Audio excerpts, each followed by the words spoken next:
I have cancer, but my boyfriend doesn't know.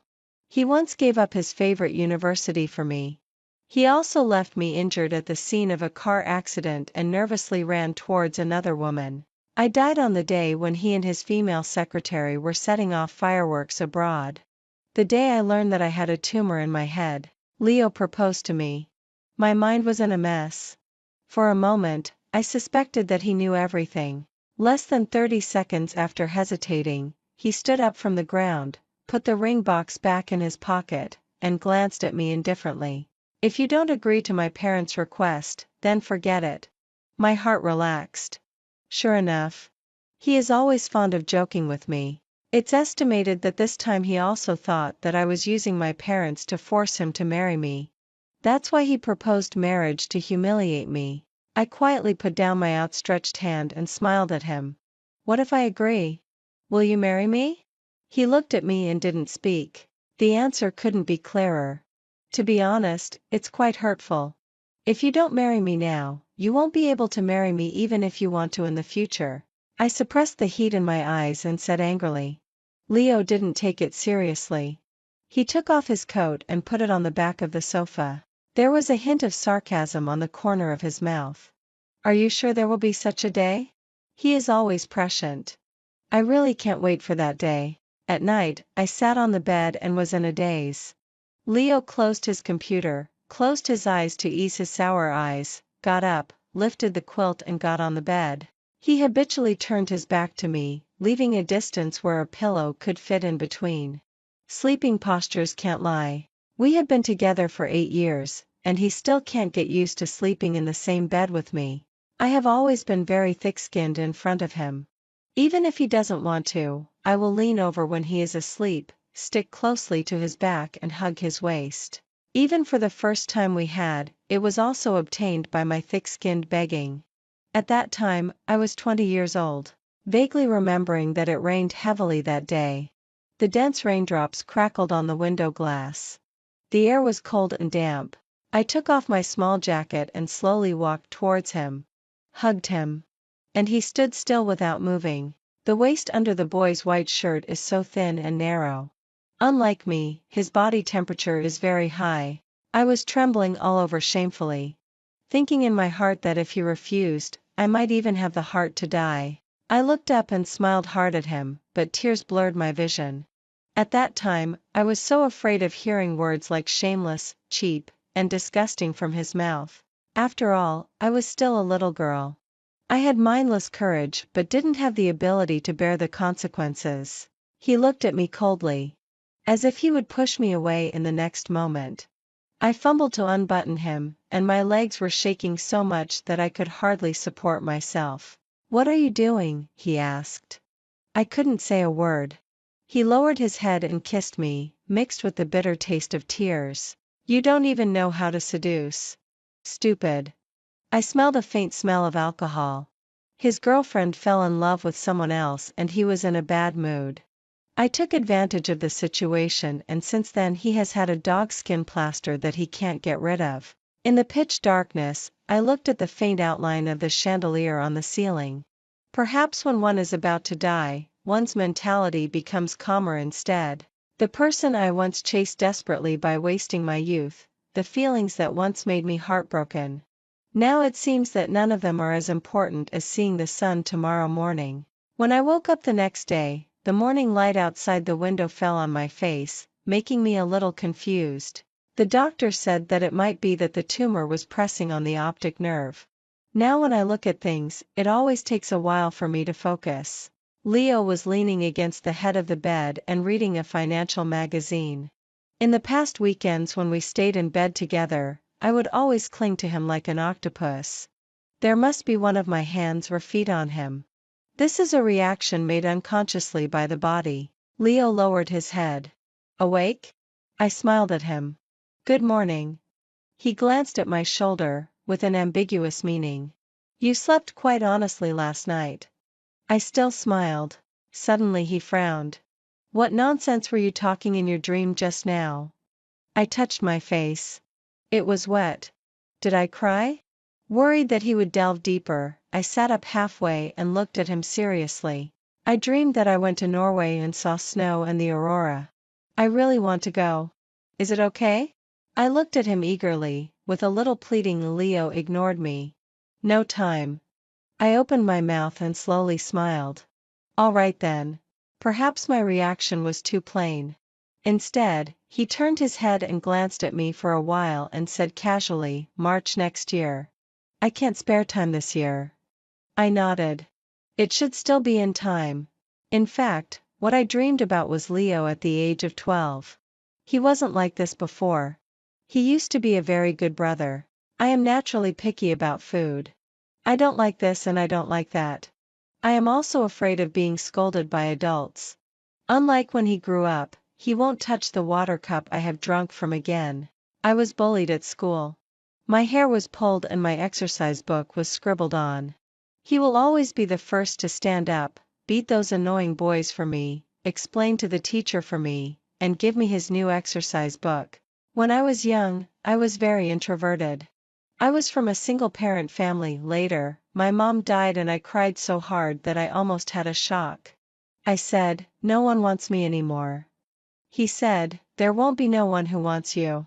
I repeated, and so did he. I sat on the ground and cried all night. He endured a toothache and coaxed me all night. The next day, his entire cheek was swollen. After that, I said I liked him and took off my clothes and threw myself into his arms. He had a cold face. Said I was cheap. On Monday when I went to work, Leo's spare mobile phone was left at home. I hurried to the company to give it to him. On the way, someone called. I looked at the note, 1-1. So intimate. For so many years, he has always called me by my full name. Ivan. When my mom named me, she probably wanted me to be happy. Regrettably, I got brain cancer before I was 30, disappointing her expectations. Thinking about it, there is a tumor gene in my family. My mom, my aunt, and my great-grandmother all died of cancer. When they left, they were also very young. After arriving at the company, Ivy stopped me, being distant and polite. The general manager is in a meeting. Please wait a moment. Ivy was his classmate in college. After graduation, she became his secretary. She handles all of Leo's affairs. The two of them spend much more time together every day than Leo and I. What I mind is that they were in a relationship during college. Although it didn't last long, it has always been a thorn in my heart. In the circle we share, they all think that I am willful and demanding in front of Leo. I don't allow any girls to get close to him like protecting food, but I don't even dare to mention firing Ivy. I still vividly remember how reluctant he was when he broke up with Ivy. At that time, Leo was extremely depressed. He looked at me coldly with eyes I had never seen before. Can you only use my parents to force me? His voice was hoarse. I even felt that there were tears in his eyes. So much in love? That time, I was stunned for a long time. He is taciturn. I have never seen him care about a person so much. In the past, I might be in a fit of pique and wait until the meeting is over for Leo to come out. Then I would deliberately show off our love in front of Ivy.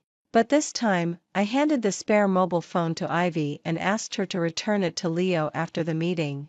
I nodded slightly at her and then turned around and laughed on my own. There was a hint of surprise on Ivy's face. After Leo's parents retired, they moved back to their secluded old house. I go back to see them every month. But Leo is reluctant. My parents have always liked you more than me. He was reading a contract and said casually, you can go alone. My mom was pregnant before marriage. I don't know who my father is. Leo's mom and my mom are best friends. After my mom died, they raised me. I am very grateful to them and always try to be as possible. It can even be said to be ingratiating. Ingratiating myself with auntie, ingratiating myself with uncle, ingratiating myself with Leo. Leo has a bad relationship with his parents, to a large extent because of me. He doesn't know that I am the one living under someone else's roof. Back then, Leo's parents didn't agree with him being with Ivy because they found out that Ivy was being kept by someone at that time. The photo evidence was placed in front of Leo, but he didn't care. Ivy has her difficulties, he said. So Auntie pointed at me resentfully. Rather than letting you look for those vulgar ones outside, it's better to find Yvonne. At least she is a pure and innocent girl. Leo's smile was faint. If you like her, you can just marry her home yourselves. Pulling myself out of the memory, I coaxed him. If we go together, they will be even happier. Leo's tone remained unchanged. As long as you are happy, I compromised. Looking at him for a while, I got up and picked up my bag. There is food in the kitchen. Remember to eat. He didn't look up. Okay. Be careful on the road. It takes 3 hours to drive to the old house. I am very sweet-tongued. With just a few words, I made the old couple laugh heartily.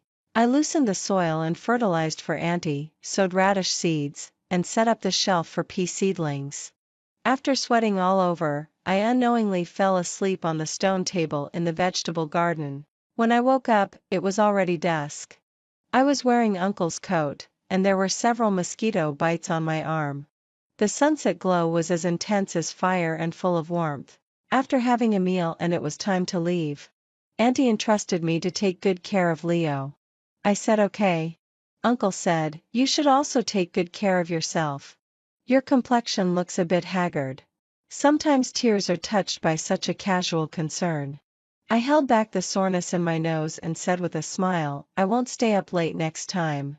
On the way back, I found that I might not be able to drive alone anymore in the future. The headaches are occurring more and more frequently. Chris is my attending physician. He suggested that I be hospitalized. In the later stage, the frequency of headaches may increase more and more, and some people will have continuous epilepsy. I shook my head. At that level, I should have already killed myself. You also know that I can't stand suffering the most. He frowned and looked at me for a while. Finally, he sighed. I didn't dare to drive. He sent me back. On the way, Chris looked at me from the rearview mirror. He still doesn't know? He obviously meant Leo. I hummed. I haven't figured out how to tell him yet. He was silent for a moment. I can't imagine his reaction. I laughed. He should be glad that he is free for the rest of his life. The thing Leo regrets most in his life should be touching me in his sophomore year. Otherwise, he wouldn't have been bitten by me and his parents to be responsible for me. Chris gave me a glance and shook his head. At that time, I lied to him that you agreed to be with me after getting drunk. Coincidentally, I had the clothes you wore the night before on my arm. He misunderstood that we had something going on and was extremely angry. I said. He was angry because his parents forced him to break up with Ivy. Chris clicked his tongue. Whatever you say. The sky was gradually getting dark. Passing by the sports square, a group of energetic young people were sweating profusely on the basketball court. There was a moment of stun in my eyes. Stop. I said to Chris. I don't want to go back yet.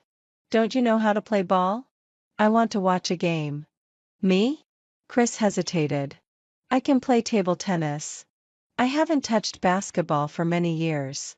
Under my soft and hard persuasion, Chris rolled up his sleeves and reluctantly went on the court. He had long arms and legs. Except for being a bit unaccustomed at the beginning, he didn't hold back. With a beautiful three-pointer, I couldn't help screaming. Chris wiped the sweat off his head and turned his head to look at me proudly. Not far away, I saw a familiar figure. He was wearing a shirt and trousers. His sleeves were rolled up to his elbows. He looked at the basketball court with an indifferent expression. I know that on the outside of his arm, there is a long and hideous scar. That was when he left it to save me in a car accident. A 20-centimeter wound, fracture, and steel nails were inserted. Since then, due to the finger movement dysfunction caused by nerve damage, he could no longer play baseball and basketball that he once liked very much. Even for a glass of water, he couldn't hold it steadily. That hand had blocked a fatal flying stone that broke through the windshield for me. I felt guilty for a long time because of this. After a game ended, Chris gave a high five to his teammates and walked towards me sweating profusely. I handed him my coat. Let's go. He was aggrieved. I won. Not even a sip of water? There is only what I have drunk. He reached out. Give it to me. Leo had left at some point. I was embarrassed. Let's go and buy you water. When I got home, Leo had already washed up and was lying on the bed in his pajamas.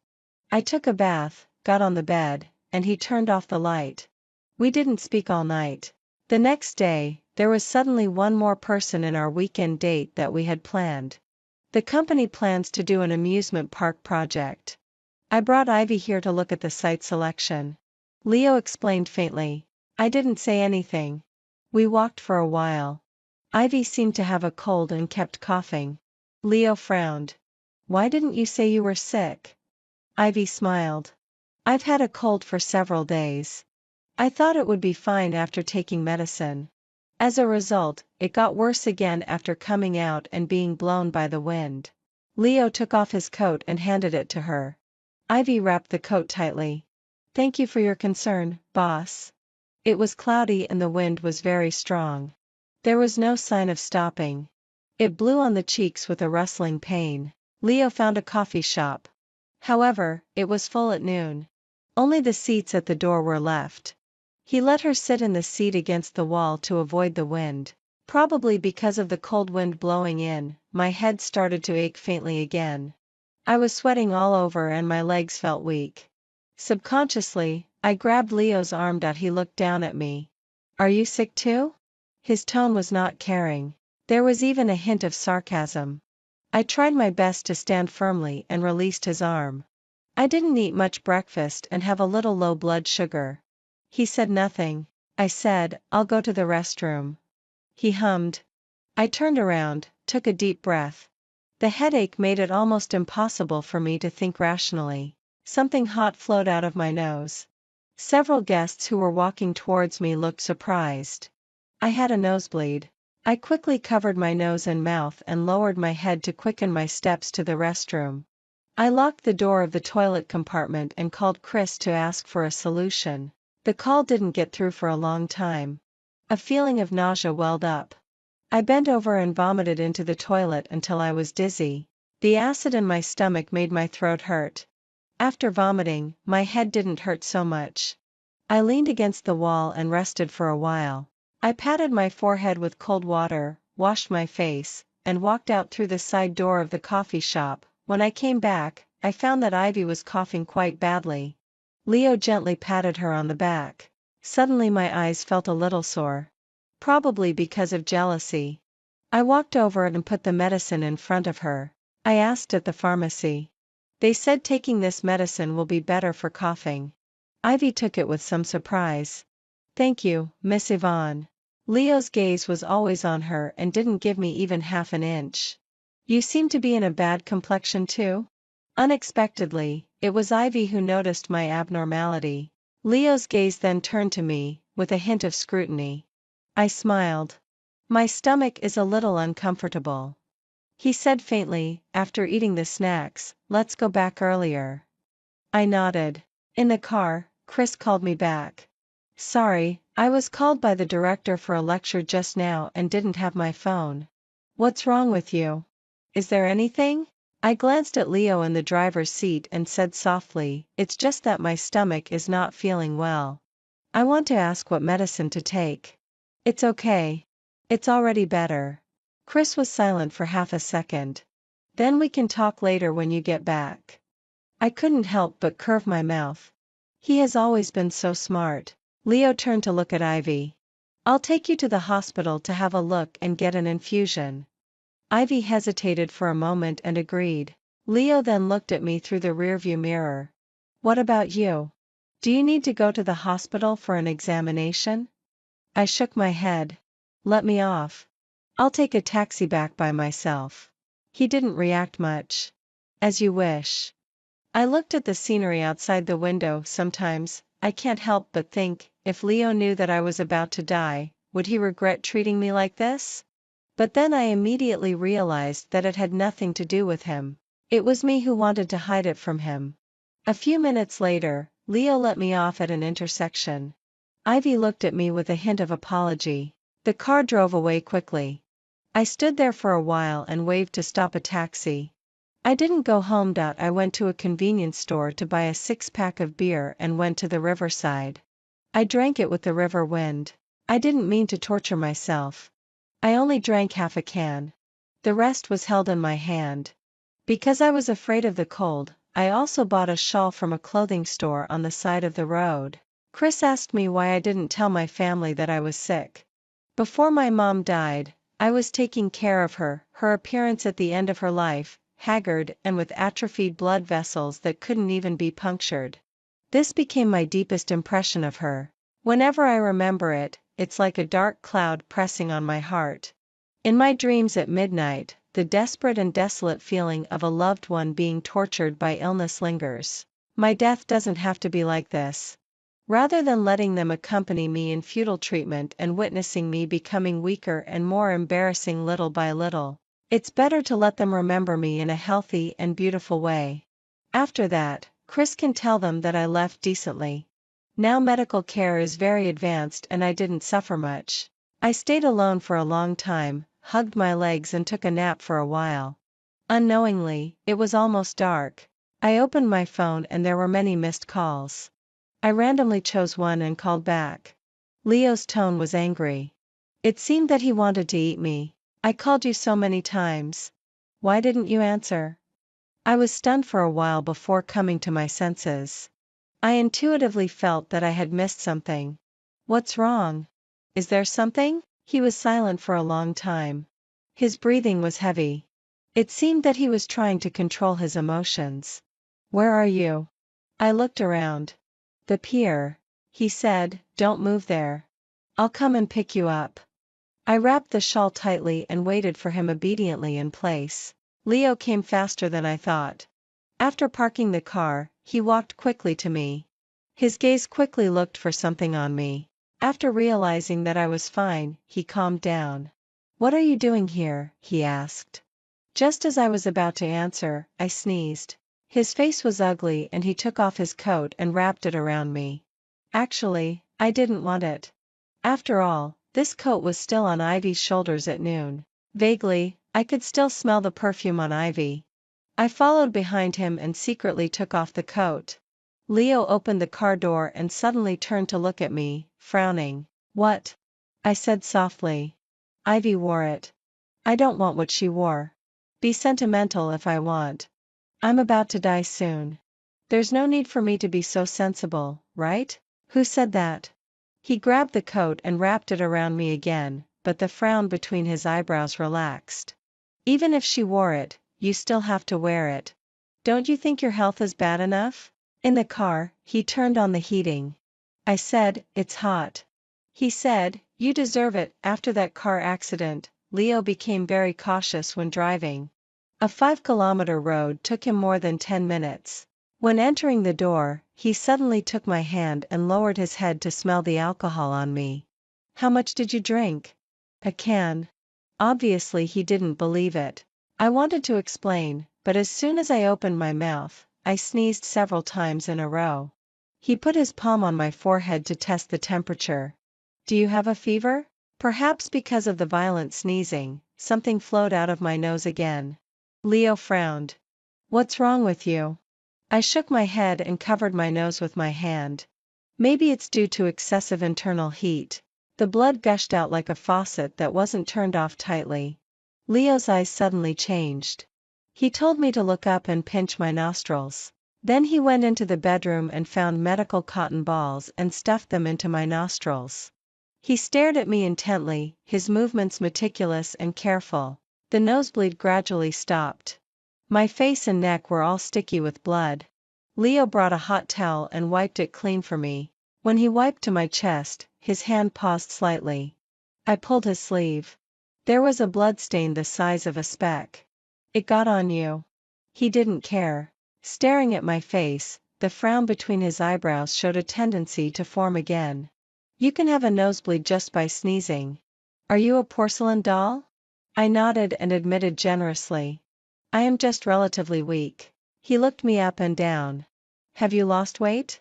Could he still remember my weight? Leo went to the kitchen and cooked a bowl of fragrant noodles.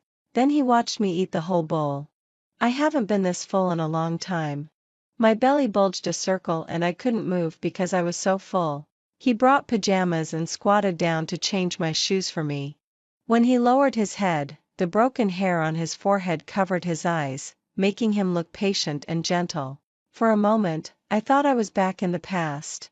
At that time, because of picky eating and malnutrition, he was no longer willing to spoil me. He corrected my taste. Actually, I have many things I want to ask him. Back then, he did so well in the exams and could clearly go to one of the top 5 schools in the country. Why did he stay in our school? At that time, he said it was because it was far from home and he could not be bothered by his family. Was that the truth? Or was it that he was afraid that if I went to school in another place alone, I would be bullied? But after all, I didn't ask. Leo received a phone call. He stood up and walked to the side. His tone and demeanor were very gentle. Yes, she has been found. Some things are destined. If he didn't come to our school, he wouldn't meet Ivy. Although Ivy couldn't withstand the pressure and got together with another boy later, after so many years, these two people still understand each other. Leo, I don't have much time left. After accompanying me through this period, you can be free. In another month it will be my birthday. Recently, I clearly feel that my health is getting worse. The dose of painkillers is getting larger and larger, but I am in more and more pain. Chris also told me that my situation is not optimistic. I closely followed Leo and repeatedly nagged in his ear, "Take me to see the aurora, okay? Didn't we say next year? I can't wait." Do you know what the meaning of the aurora is? It represents luck. People who see the aurora will gain happiness for a lifetime. Leo was impatient with my pestering. Okay. Really? Yes. My eyes lit up immediately. I hugged his neck tightly and kissed him on the tip of his nose. Leo was stunned for a moment. His muscles all over his body stiffened, but he didn't push me away. Our relationship has eased a lot.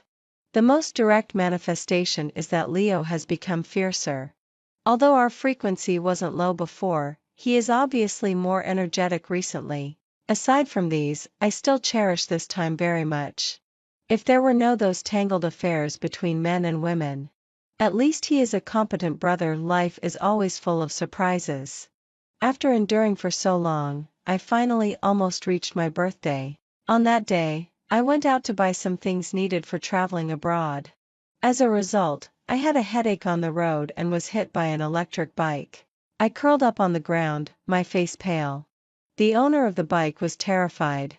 He called to call an ambulance for me, but I stopped him and dialed Chris's phone. He should be resting today. Chris came very quickly. He picked me up from the ground when I was in pain and convulsing and put me in the car. Then he gave me a sedative.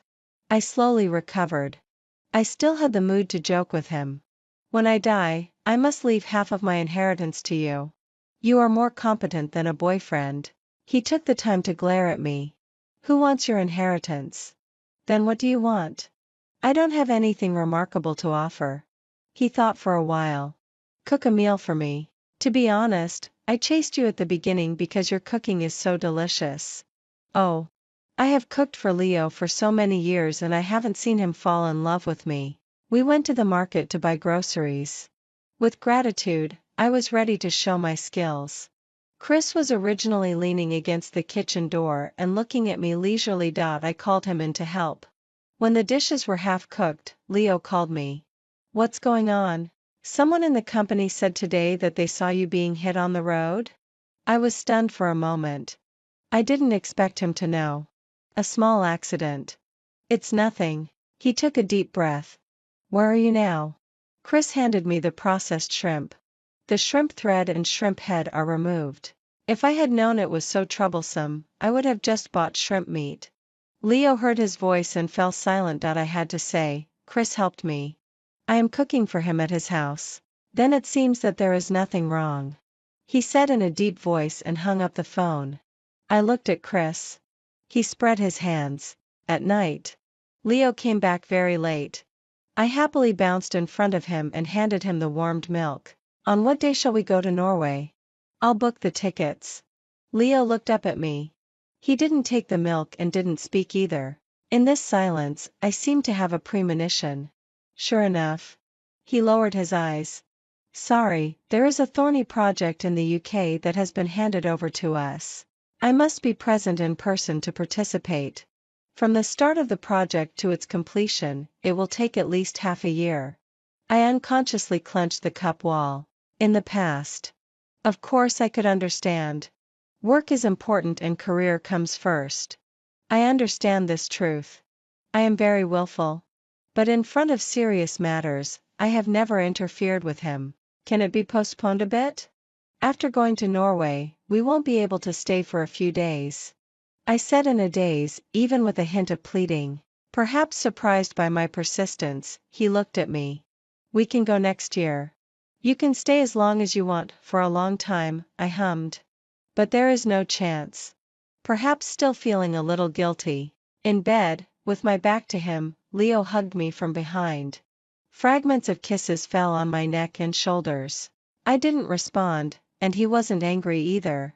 He slowly kissed me, even kissing my fingers one by one. At first it was itchy, and then the intensity gradually became fierce. We can't meet for 5 months. It seemed that he wanted to make up for everything. The next morning, he simply packed some luggage. Ivy drove the car outside the yard. Leo said goodbye to me. I will come back when I have time. After saying that, he was about to leave. I said, don't you want a hug? He hesitated for half a second and leaned towards me. Ivy poked her head out of the car. Boss, it's time to go. Leo's movement paused. Yes, he has always been not very close to me in front of outsiders. He looked at me. Wait for me to come back. Then he turned and walked towards Ivy. I was habitually counting. 1 step. 2 steps. 3 steps. 10 steps. He didn't look back. In the past, I always expected him to look back at me. Even one glance would be fine. At least it would show that he was reluctant to part with me. Unfortunately, this time was no exception. I slept for a long time. When I woke up again, it was already early morning. The night was as cool as water, and the whole city was silent. Leo sent me a message to report his safety and said that he had arrived in the UK. I didn't reply. I couldn't sleep anymore. I sat on the bed hugging my legs. Actually, it's not so bad.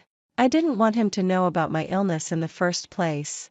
Now that he has gone abroad, he won't know that I'm dead. In a daze, I remembered many things from the past. When I was a child, I was in poor health and was very prone to allergies. I also had rhinitis and couldn't smell dust.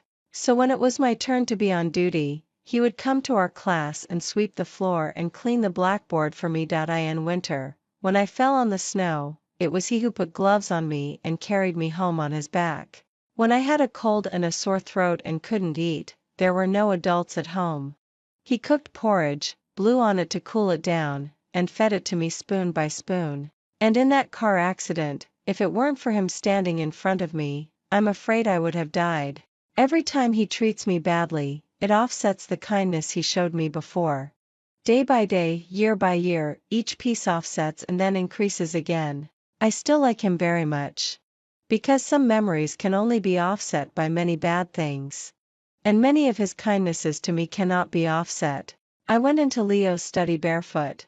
He rarely allowed me to come in the dusty corner of the bookshelf. I found an album. By the way, Leo used to like painting very much. In addition to all kinds of sketches, I found a sentence. I know Yvonne is pitiful without a mother, but I don't like her. The handwriting was a bit childish. It was written by Leo when he was a child. I hesitated for a moment. I continued to turn the pages. After she came to our house, there was only her and Mom and Dad's eyes. When we were in the car, because she got carsick, she was always held in Mom's arms. I like to eat things that she doesn't like. So Mom and Dad only make what she likes to eat. When I was sick, no one noticed. My heart tightened. It turns out that after I appeared, Auntie and Uncle neglected him so much. He was just a child back then. Why should he be generous when an irrelevant person who appeared out of nowhere took away his parents' attention and love? There were more and more diaries later. She picked up a kitten that was caught in the rain. She didn't feed it well and it died. She cried convulsively. I hugged her, and she immediately hugged me back. Tears and snot got on me. It was so dirty. Mom and Dad forgot my birthday, but she didn't. She even went to the whole class to promote it and asked the teacher and the whole class to sing the birthday song for me. I didn't look up the whole time. It was so embarrassing. I don't let her call me brother. She doesn't listen. I'm not her brother. Does being her brother mean I have to give in to her in everything? That's what my parents said. Does she call every man brother? Most of the whole album is filled with paintings. Only when there are important things will he write a diary entry. Today I heard her say to the kitten's grave, "If I don't please him, I'm afraid uncle and aunt will send me away." At that moment, I seemed quite sad. My eyes were a little sore. When I was little, I really hoped that uncle and aunt, and he were a family. My liking for Leo was also mixed with this obsession. I really wanted to have a family. But this doesn't mean that I don't really love him. Leo seldom kept a diary after he became an adult. Turning to the last page, there was only one sentence: "She seems to think I'm drunk." Stupid. Men can't do things when they're drunk. The paper pages were old and stuck together. I tore open the penultimate page, and there was another entry: "Ivy is quite like me. I find many similarities in her. Even the stains on the sole are the same. Maybe she can be my girlfriend." I was stunned for a moment. So in the end, he found that Ivy was his soulmate. It turns out that the childhood in my memory is different from his. It turns out that I have hindered him so much. I picked up a pen and wrote a few words on the back of that album: "I'm sorry." The headache struck again. When it hurt, my whole body ached. Is the painkiller useless? I looked at myself in the mirror. To be honest, I didn't look good. The baby fat has finally disappeared completely. Leo doesn't like the younger sister type. Maybe he will like me like this. It's not an exaggeration to say that I look like his aunt. Trembling and restless from the pain, when my will was blurred, I couldn't help but want to call Leo. My fingers touched his number. In the end, I still didn't press it. I am a very selfish person. I have many dark little thoughts. I clearly know that Leo doesn't like me, but I still force him to be with me and threaten him with responsibility. This time, forget it. On my birthday, Leo called me many times. I watched the phone screen light up and then go out. Finally, I still answered it. "Why did you answer so slowly?" His voice was a bit noisy there. "I was asleep." I said softly, "Did you eat the cake?" He asked. I nodded. "I ate it. Did Mom and Dad celebrate with you?" How dare I let Auntie and Uncle see me like this now? So I lied to them and said that I went on a trip. I wanted to see another side of the world and it would be a long time before I came back. "No," I said with a smile. "I celebrated with friends." He was silent for a second. "Chris?" He is indeed the closest friend I have been in contact with for so many years. Yes. The cake was bought by him. What's annoying is that he bought a cake for someone 1 year older. He also persuaded me that I'm older by months, so 1 year is equal to 1 year. I'm really annoyed with him. In fact, I haven't seen him for a long time. Leo hummed. "I've had stomachaches and heartaches recently." I rolled on the ground in pain. I wanted to act coquettishly, but my throat was a bit hoarse, so the effect wasn't very good. "Come back quickly, okay? I want to see you." Have you heard the story of the wolf coming? In the past, Leo wanted to go on a business trip to another place with Ivy. I also wanted to go with them. Leo didn't agree. I threatened to commit suicide. The night before they left, I sent a message saying that if he didn't take me, I wouldn't live anymore. I just said it in anger. Unexpectedly, he really believed it. Leo rushed over. I sat cross-legged on the ground and was gesturing on my wrist with an unsharpened Western knife. His originally anxious expression immediately cooled down. After that, whenever I was uncomfortable and Leo heard about it, he would be very impatient. The more I asked him to come back quickly, the less likely he would come back. I know this very well. Sure enough, a cold sentence was thrown from the other end: "Wait until the work is over." Then he hung up the phone. How should I put it? It's not easy to make him like me. I haven't succeeded in 20 years. But to make him hate me, I know exactly what to do. I end this way. When he learns of my death, will he be less sad? If he will still be sad for me. A month later. I was listening to songs in a pub. The next table was several friends of Leo, both men and women. I was wearing a baseball cap with the brim pressed down very low.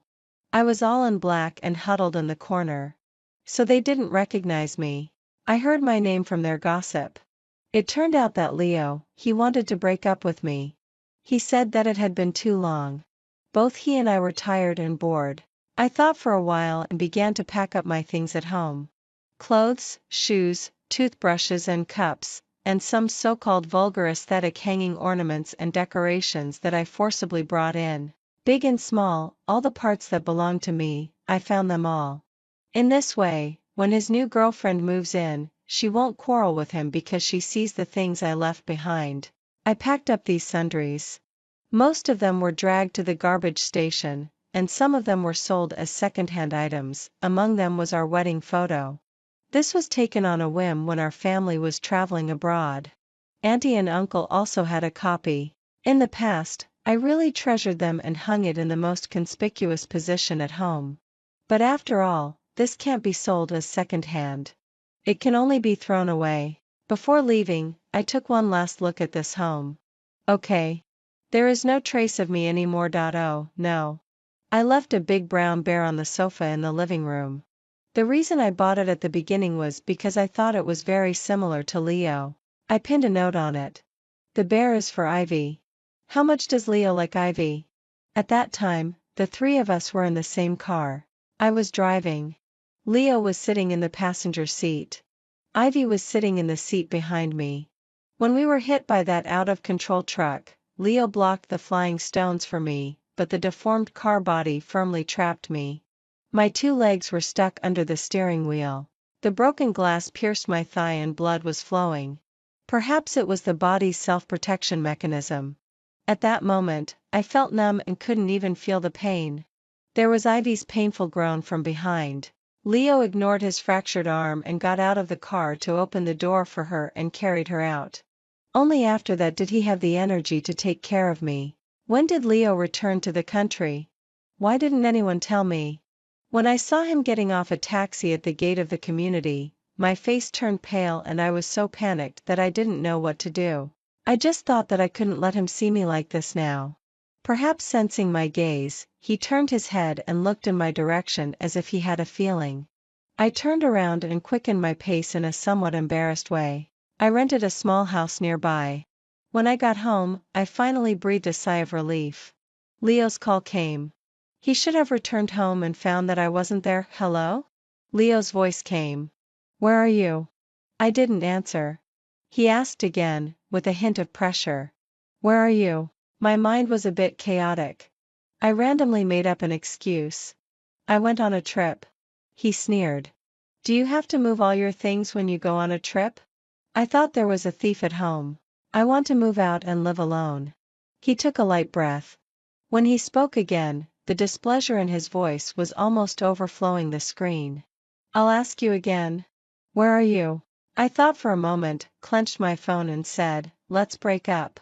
2 days later at night, I secretly went to the original villa. The big bear I left behind was thrown in the yard. It was dirty after being rained on. I touched the bear's ear and took it away. It was very strenuous and ridiculous to hold it. It also took some effort to stuff it into the back seat of the taxi. I still have a little selfishness. I hope that he and Ivy can miss me occasionally in the future. And I also hope that he doesn't take me seriously. You said that if I die, Leo can't eat the dishes I cook, can't hear my voice, and there is no me dangling in front of him every day to annoy him. Will he miss me? I have lost a lot of weight. I feel that I am not far from the most embarrassing situation that Chris mentioned. Euthanasia is not legal in China. I am quite depressed and don't want to go to Switzerland where I am unfamiliar with. Chris said that if I want to go, he can take me there. When he said this, there was reluctance in his eyes. Isn't that too cruel for you? Sending me away with his own hands, he will definitely have nightmares in the future. After a long time of thinking, I plan to jump into the sea. Among rivers, lakes and seas, Leo only doesn't like the sea. He likes winding brooks, wide rivers, and quiet and gentle lakes, but he doesn't like the mysterious vastness of the sea. I die in a place he doesn't like, so he doesn't have to worry. So that he won't be spoiled by thinking of me later. Although Chris doesn't want it, I still left half of my inheritance to him in my will. I originally wanted to record a video for Uncle and Aunt. Thinking about my current appearance, I gave up.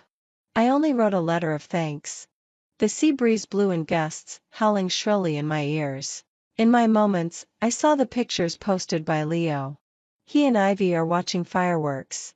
I put my phone on a stone and jumped into the sea. Chris, when I informed Leo of Yvonne's death, he frowned and didn't believe it. Mr. Leo, I'm not joking. I handed Yvonne's will to him. This is for your parents. Please pass it on. He didn't take it and didn't even look down at it. What is she making a fuss about again? I laughed in my heart. Mr. Leo, Yvonne's body has been found by the police. You can go to the morgue to identify whether it is her. On the 7th day after Yvonne's death, Leo returned from abroad. His parents found that they couldn't contact Yvonne and reported the case. The police found me through clues. I told them what had happened. At the same time, I also received an email sent by Yvonne on a regular basis. She told me that she had left. Don't miss her too much. Then she told me the password of her rental house and asked me to help her pass on the will to Uncle and Aunt. She said that she had written a very detailed cookbook for me. If I want to eat the dishes she made in the future, I can learn to make them by myself. There are pickled peppers and kimchi made by her in the refrigerator. It will last me for a long time. She hasn't contacted me for so long. I had a premonition she died on such an ordinary day. Didn't tell anyone, including me. I am from a medical university. Because the scrambled eggs and beans sprouts fried cake in their school cafeteria is very delicious, I will order one every noon and eat it slowly by myself at my seat. I have always had the problem of picky eating. After a long time, she noticed it and would look over here every time. Later, her bicycle broke down. I passed by and helped her repair it. That's how we got to know each other. She probably thought my family was very poor. So poor that I only ate one meal a day and only ate one portion of fried cake. So every time she would deliberately order 2 portions of meat and pretend that she couldn't finish it. She asked me to help her share. I was happy to see her performance and pretended with her for a long time. Until we met every week later, she would carry a large bag of fruits, snacks and daily necessities. She said that the girls in the dormitory wanted to lose weight and asked me to help them eat. I couldn't stand it anymore. I deliberately wore a famous brand and carried a Prada triangle bag to see her. Girls should all recognize this brand, right? She was quite surprised and looked at me seriously. Pointing at my bag, this seems to be that. Her expression changed. She probably thought it was a fake. But she was afraid of hurting my self-esteem. She endured and praised me. It's very beautiful. I couldn't help but want to laugh more in my heart. She has always loved to do such things. After death, she also left half of her inheritance to me. When I saw the string of numbers received in my bank card, I couldn't help but want to laugh. Laughing and laughing, I slumped to the ground and covered my eyes that were getting moist. Leo should have gone to the morgue to confirm. When he came out, his fist was clenched all the time and he looked dazed. I am a doctor. I know what a corpse soaked in water looks like. It will probably be unforgettable for him all his life. The police handed the phone picked up on the stone to him. There was still some battery left. The lock screen password is easy to guess. It is the day when the little cat she raised when she was a child died. Just as many of her passwords are her mother's birthday. This girl is so affectionate that it's hard to understand. Perhaps because her mother passed away early. She told me to cherish every family member, that little cat is her family member. She also said that I am also her family member. Fool. After the screen lit up, what came into view was Leo's moments. He and Ivy were watching fireworks in the UK. The picture was filled with romance and beauty. The last thing she saw before she died was this scene. What mood would she be in at that time? Leo's face turned pale. A few days later, Leo suddenly found me. He asked me when she found out she was sick. I said, the day you proposed to her. Leo's eyelid trembled. The day of the proposal? Yes. I leaned back in the chair and looked at him inquiringly. But what did you say? In fact, you didn't want to marry her. It was just your parents' request. He seemed to understand something. His eyes turned red instantly. No wonder. No wonder what? I sneered. No wonder she was so sad at that time. It can be seen that his mental state has not been good recently. He has lost a lot of weight. His voice was slightly choked. With a pleading tone, as if he desperately wanted to hear a negative answer. Was she in pain during the last period of her life? I maintained my usual smile. Mr. Leo, she had brain cancer. Patients with advanced brain cancer will have severe headaches and dizziness, and also have frequent symptoms of nausea and vomiting. Sometimes she can't see things clearly and often falls when living alone. After the cancer cells metastasized, she couldn't even describe the specific pain location because her whole body was in pain. She couldn't stand it and chose to commit suicide. She asked me to tell you that she didn't suffer much when she left. I looked at him maliciously. But I can't bear to keep you in the dark. Leo, what were you doing at that time, watching fireworks with Ivy? Oh, by the way, once Ivy and she went out together. In a store, she had a headache attack and had a nosebleed in public. So she hid in the bathroom and endured until she felt better before coming out to see you. I said. She called me at that time, but I didn't answer either. Leo suddenly looked up at me, his eyes full of disbelief. I smiled. But compared to her, you were obviously more worried about Miss Ivy's cold. Leo's face was ashen and he couldn't come to his senses for a long time. The nurse gently knocked on the door. Dr. Chris, there is a patient's family member looking for you. I walked past him and went out. Standing outside the door were Leo's parents. Leo's mother's eyes were red and swollen from crying. She needed to rely on Leo's father's support to barely stand steadily. You are Yvonne's attending doctor and also her friend.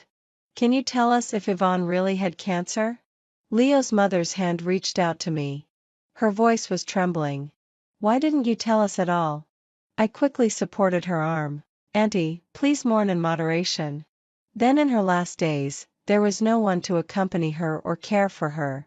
She endured alone. How sad she must have been. Leo's mother said, and tears flowed down again, taking out the prepared words. Auntie, don't be too sad. Now medical means are very advanced. Yvonne didn't suffer much.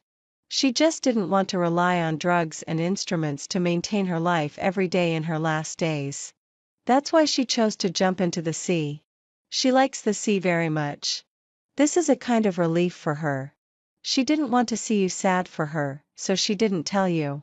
Leo's father was stunned, his eyes were red. He choked and said, Is that so? I nodded. She said that she wants to stay in your memory as beautiful and healthy as before. Leo's mother murmured. She was still thinking about my high blood pressure at the end. She told me to take medicine on time and have regular checkups. She said she would ask her uncle to supervise me and not allow me to drink. Even on the day she left, my Yvonne also called to care about me. She slumped on the chair in the hospital corridor, covered her face and cried. I didn't notice anything wrong with her at all. Leo stood aside. He knew the real situation. So it was even more painful. Just like me. Leo the first month after Yvonne's death. Sometimes I often forget this fact.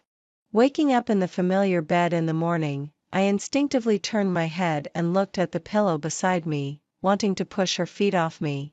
There was something written on the note. For Ivy.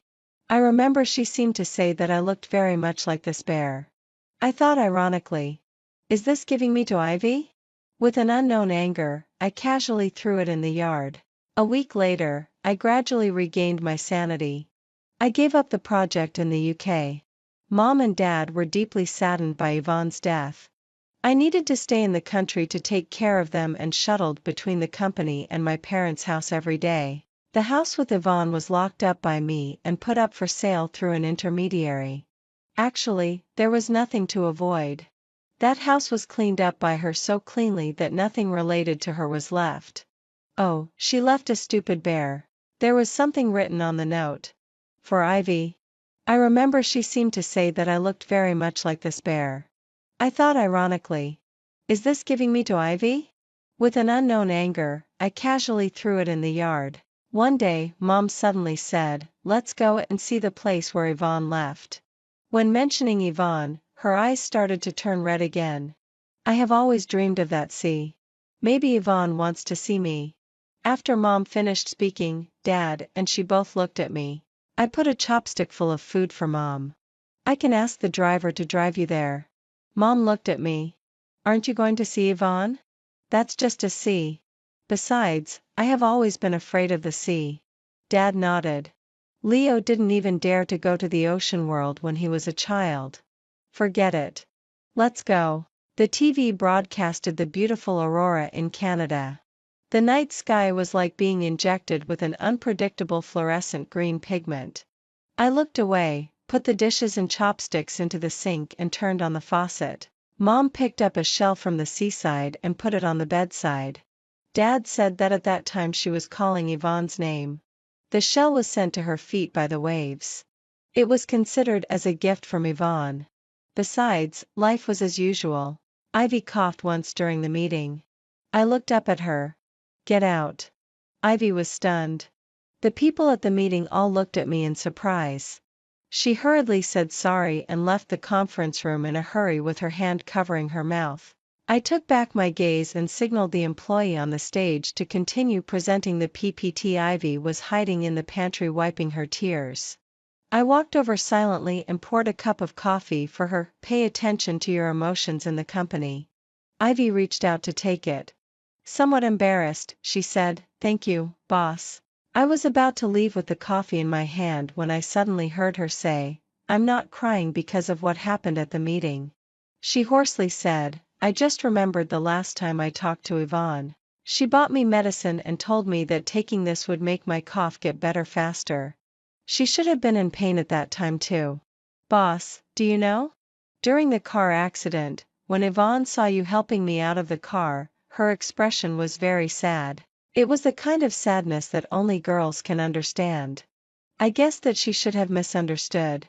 She always thought that after the accident, the person you wanted to save first was me. I was stunned for a moment. At that time, Yvonne's leg was pressed under the steering wheel by the deformed front of the car. Her whole face was pale. Ivy groaned in pain in the back seat. I got out of the car and helped her out first. She was very frightened and unconsciously grabbed my clothes. After I comforted her for a few words, she let go as if waking up from a dream. I asked a passerby to call the police and an ambulance for us. Then I went to check on Yvonne's situation. She was stuck very tightly. I tried to put the back of the driver's seat flat to make room for Yvonne to pull out her leg. But there was a problem with the seat adjustment button. I could only clean the glass fragments inserted into her wound first and wait for rescue. She was usually a person who was very afraid of pain. But at that time, she didn't make a sound. She kept staring at my fractured arm and said she was fine. Really fine. But later when she saw Chris in the hospital, she cried out in pain with red eyes. At that time, I understood that in her heart, I might not be as trustworthy as Chris. Ivy said in a low voice, but I know that you helped me out first because you wanted to put the back of the seat down to make room for her, right? I didn't answer. At night, I saw a push on my phone. How painful is it to commit suicide by jumping into the sea? Someone shared their own personal experience in the comment area. In the middle, they would regret and struggle. But there was no turning back. It was very desperate. The feeling of wanting to breathe but inhaling seawater into the lungs. The respiratory tract was burning with pain. I didn't finish reading. After that day, I began to suffer from insomnia all night. When I couldn't sleep, I cooked, cleaned, and ironed every piece of clothing flat. Mom got up early and saw a big table of dishes. She was very surprised. She tasted a bite. Her eyes were slightly red. It seemed like the taste made by Yvonne. I picked up a piece of braised pork and put it in my mouth. The familiar taste filled my lips and teeth. But a sad emotion welled up in my heart. It was as if it triggered a memory deeply buried in my mind. Before this, I had never cooked. Why could I make a taste similar to hers? Suddenly I realized that everything I did was what Yvonne had done before. Each of these things was her habit when she had insomnia. A few days later, the intermediary told me that a customer had taken a fancy to the house and asked when I could sign the contract. I returned to the previous villa. Without her things, the room seemed empty. The childish and exaggerated murals were gone. The doll pillows on the sofa were gone. The green plants she raised on the balcony were removed, including the wedding photo we took during our trip. Only the cold and simple furniture was left. I stood there in a daze and suddenly wanted to find traces of her life. But there was not a single bit. I searched everywhere desperately, but there was nothing everywhere. What about that bear? I rushed to the corner of the yard in a panic, but that bear was long gone. It might have been taken away by the cleaner as garbage. The last thing she left me was also lost by me. I returned home and found the clothes she had bought for me in the past. I spread them out on the bed, big and small, and then lay on them. I didn't deliberately brew sleepiness, but I fell asleep quickly. I vaguely felt a very soft breath beside my ear, like a kitten, faint. This sleep was unprecedentedly long. The door opened and there were footsteps. I suddenly woke up and strode out of the room and went downstairs. At the moment I saw the person, my heart paused. It was just the intermediary. He was followed by customers who were looking at the house. Seeing me, he was a little surprised and smiled. "Mr. Leo is also here. Just right. You two can get to know each other."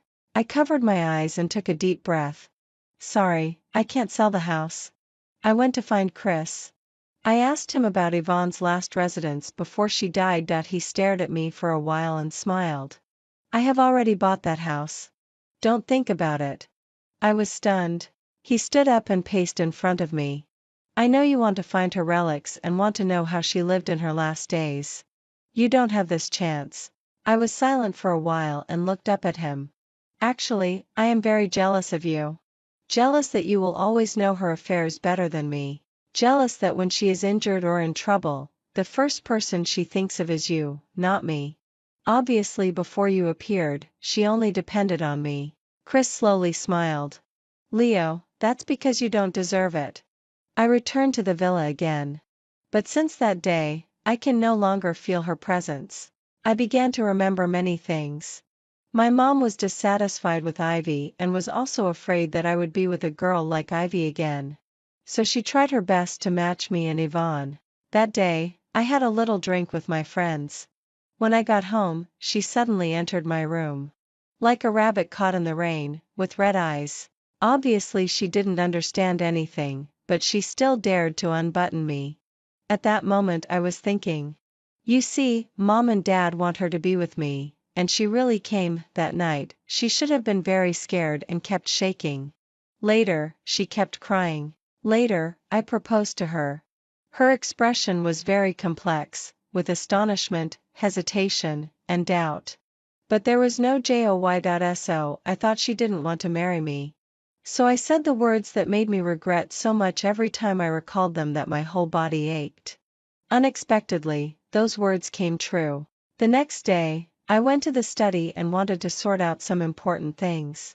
But I saw a thick album in the corner of the shelf. I opened it. Before Yvonne came, my childhood was actually very lonely. Most of the time, I was lying alone and drawing. After she came, I used this album as a diary. What was recorded were all things related to her. When I flipped through this album in college, I casually wrote 2 more notes.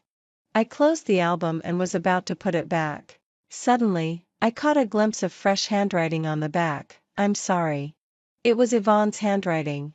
My hand suddenly trembled. Did she see it? Did she commit suicide because she saw this diary? I had been required to be a person who meets the standard since I was a child. So I clearly felt that the girl adopted by my family took away my care and love. Clearly I hated her and didn't want her to appear. But I still had to act like a good brother, taking care of her and protecting her. My parents didn't allow me to have a temper or selfishness. When I just broke a toy when I was a child, they would look at me with disappointed eyes. Later, I met Ivy. I found something in common with her. She had a mother who favored sons over daughters. Her younger brother had leukemia and there was no money for treatment, so she voluntarily was kept by a married man. She asked that man for money and gave it to her mother so that she could treat her younger brother. Once I saw her after she finished making a call to her family. At the moment she hung up, there was disgust on her face. She softly said that it would be better if he died. She turned her head and saw me. She was shocked but didn't know how to explain. Later, her younger brother really died. She was relieved and broke up with that man. But rumors spread in the school. Photos of her and that older man entering and leaving hotels were everywhere. She explained that it was her uncle, but no one believed her. A girl with a bad reputation like her would have rumors spread whenever she got close to a man. This time I was the male protagonist of the rumor. At the moment my mother angrily accused me, I was suddenly very tired. Very, very tired. She said she would rather I be with Yvonne. I smiled. If you like her, you can just marry her home yourselves. My mother slapped me. Yvonne followed behind me. She wanted to speak but didn't dare. How would my parents who are so far away know about me and Ivy? I looked down at her coldly. Do you only know how to force me with my parents? Yvonne hurriedly explained that it wasn't her. And it really wasn't her. It was just a professor at school who was familiar with my mother. But I didn't apologize to Yvonne. At that time, I really didn't want to see her. At some point, there was a man beside her. Chris from the medical university. I had never seen her be so interested in any opposite sex before. She had lunch with him in the cafeteria every day. She happily carried a large bag of snacks to see him. She even asked me when browsing shopping websites, "What brand of razor do men usually use?" I glanced at her and asked her why she asked this. She stammered and said it was for her roommate. But in fact, I saw her give the razor and a bag of fruits to Chris. She even touched her chin in front of him and told him to be more refined. At that moment, that kind of shock and anger surprised even myself. Perhaps my rejection of her in those days and my reluctance to take care of her against my will had been gradually worn away by her. From the moment she cried and hugged me because of that dead cat, I found that I didn't hate her that much. She was the only place where I could catch my breath in this family. But she didn't know my stubbornness. She didn't know how duplicitous a childish little boy could be. Until she died, she thought I hated her. Until she died, she thought I loved Ivy. What kind of mood was she in when she wrote those 4 words? All the deliberately hidden pain, all the details that I had hurt and let her down that were deliberately avoided. She endured the pain brought by cancer and the fear of approaching death alone. All these rushed towards me overwhelmingly. I knelt on the ground, holding that diary, and curled up and cried like a child. I finally went to that sea. I had always been afraid to come. I was afraid of thinking of her appearance when she died. I stood by the coast. The salty sea breeze blew across my face. The blue waves were rippling. It gave me a nauseating dizziness. Since I was swept away by the waves when I was 6 years old and almost drowned, I have suffered from seasickness. And Yvonne died in the sea. The waves licked my feet, as if guiding me to a deeper destination. 1 step. 2 steps. The last scene she saw before she died was the fireworks photo I posted on Moments. I just thought that those beautiful fireworks were similar to the aurora she wanted to see, but I didn't expect that Ivy liked it. After that, in her heart, it became the romance between me and Ivy. When the sea level was getting closer and closer to me, a phone call woke me up. When I came to my senses, the sea water had already submerged up to my waist. I picked up the phone. It was my mom. I answered the phone. To avoid her hearing the wind and the sound of the waves, I covered the microphone. "What's up?" My mom's voice was tired. When I was sleeping, the shell suddenly fell on the ground and woke me up. Suddenly I wanted to call you. When will you be home? What do you want to eat at night? Shell? I paused. Yes, she still had her favorite family members who needed me to take care of. What's that sound over there? Are you by the sea? My mom asked in confusion. No. My voice was a little hoarse. I'll be back soon. A few days later, I received a phone call. The voice on the other end was a little hesitant. Brother, it's me. There is something I may need to tell you. We might have met sister-in-law in the tavern before. She was so thin at that time. I didn't dare to recognize her. A few of us got drunk and suddenly started talking about you. That guy spilled the drunken words you said to him in the UK. He said that you were tired and bored being with sister-in-law. Sister-in-law seemed very sad after hearing it and left soon. Later, when I heard the news of sister-in-law's death, I felt very uncomfortable. After thinking about it, I still decided to tell you about that day. After hanging up the phone, I lowered my eyes. So this was the reason why she decided to leave. She would never know again that when I returned to China that time, I was coming to propose to her. I was really tired. I was tired of always standing behind them and being jealous without limit. I was tired of our seeming harmony but actually being at odds.